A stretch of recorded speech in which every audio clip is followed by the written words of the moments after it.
Ayni kunlarda aholi salomatligi va shahar ekologik muhitining barqarorligini ta'minlash maqsadida Toshkent shahar qurilish va uy-joy kommunal xo'jaligi sohasida hududiy nazorat qilish inspeksiyasi tomonidan bir qator chora-tadbirlar amalga oshirilmoqda.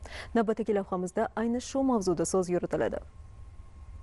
Davlatimiz rahbarining Toshkent shahrida ekologik vaziyatni yaxshilash bo'yicha kechiktirib bo'lmaydigan chora-tadbirlar to'g'risidagi farmonida Toshkent shahrida qurilish uchun ajratilgan 500 metr kvadrat va undan ortiq maydonlarda qat'iy belgilangan talablar asosida kompleks tekshiruvlar amalga oshirish belgilangan.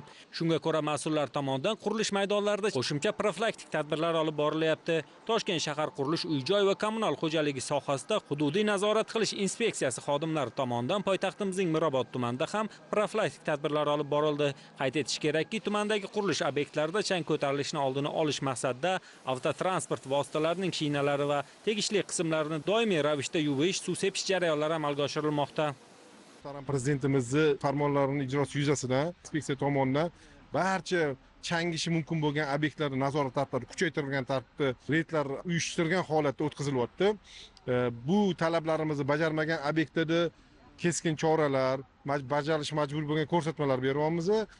Bulardan tashqari bajarguncha o'sha chang to'zon ko'tarilishini oldini olish omillarni bajarguncha suv purkagichida qo'yib, avto yuvish shoxobchalarini o'rnatilgunga qadar vaqtinchalik qurilish montajlarini to'xtatib ishlari inspeksiya tomonidan amalga oshirilyapti. Mazkur obyektga keldik. Bu obyektga bajarilish majburiy ko'rsatmalar berildi. Balonlarni yuvish shoxobchalari o'rnatilganligi mavjud bo'ldi. Suv purkagichlarining soni ko'paytirilmoqda, avto mo'ykalarning soni ko'paydi, obyektni hajmidan kelib chiqib, ko'chalarni yuvish ishlari amalga oshirilmoqda.